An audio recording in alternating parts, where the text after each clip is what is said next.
আল্লাহ তাআলা হেদায়েতের রাস্তায় টানছে, শয়তান জাহান্নামের দিকে টানছে। ঘোষণা দেয়া হলো মক্কায়, মুহাম্মদের মাথা কেটে এনে দিলে এত এত স্বর্ণ মুদ্রা দেয়া হবে। ওমরে ফারুক রাজি হয়ে গেলেন। নাঙ্গা তলোয়ার নিয়ে বিশ্বনবীর মাথা কাটার জন্য ছুটলেন। নাউজুবিল্লাহ পড়বেন না? বনু জাহরা গোত্রের এক লোক বলে, আইনা ইয়া আমার, কই যাও? মুহাম্মদের মাথা কাটতে যাই। আরে মুহাম্মদের মাথা কাটতে যাও? তোমার বোন ফাতিমা বিনতে খাত্তাব আর তোমার বোন জামাই সাঈদ কদ সাবা, এরা তো ধর্ম ত্যাগ করে ফেলছে। এটা তো আমাদের ধর্ম ত্যাগ করে মুহাম্মাদের ফলোয়ার হয়ে গেছে।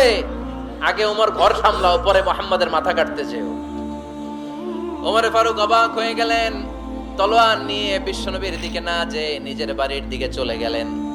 বিশ্বনবীর আপন বোন ফাতিমা বিনতে খাত্তাব, বোন জামাই সাঈদ আর খাব্বাব রাদিয়াল্লাহু তাআলা আনহু তিনজন মিলে সূরা তাহা তেলাওয়াত করছিলেন। পড়েন সুবহানাল্লাহ। মক্কায় লুকিয়ে লুকিয়ে দাওয়াত হতো।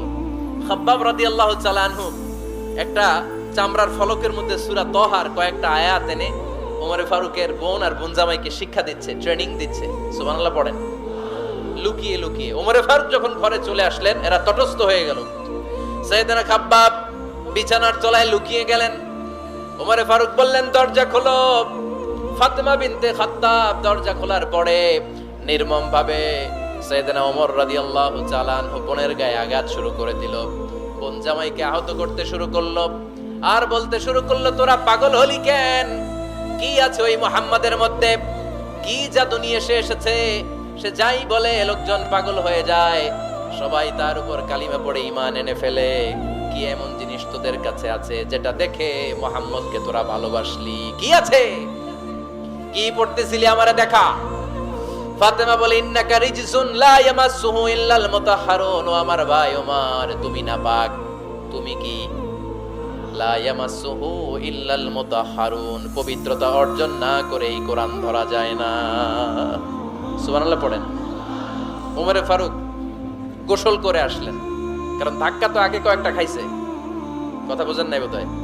প্রথমে দোয়ার ধাক্কা, পরে কোন সূরা দিয়ে ধাক্কা? হাক্কা দিয়ে ধাক্কা। 3 নম্বরে এখন আরেকটা ধাক্কা খাবে। গোসল করে আসলেন। ফাতিমা বিনতে খাত্তাব বললেন, গোসল যখন করে এসেছেন, এই নেন। ওমর ফারুক এবার চামড়ার কাপড়ের মধ্যে সূরা তাহার প্রথম আয়াতের দিকে নজর করলেন। নজর করেই কোরআনের প্রেমে পড়ে গেলেন। পড়েন সুবহানাল্লাহ।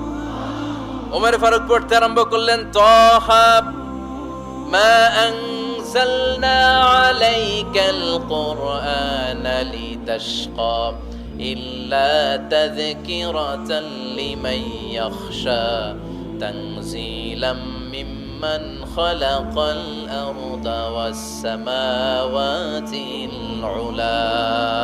সুবহানাল্লাহ পড়েন।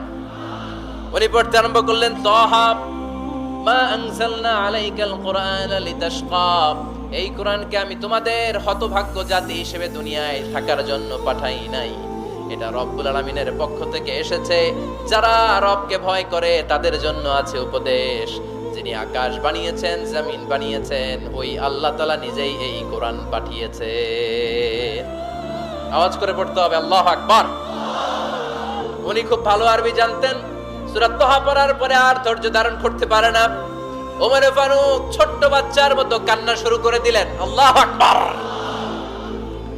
সূরা তাহাটা হাতে নিয়ে, তলোয়ারটা হাতে নিয়ে বিশ্বনবীর দিকে ছুটতে আরম্ভ করলেন। আইনা মুহাম্মদ, কোথায় মুহাম্মদ? তোমরা আমাকে মুহাম্মাদের কাছে নিয়ে চলো।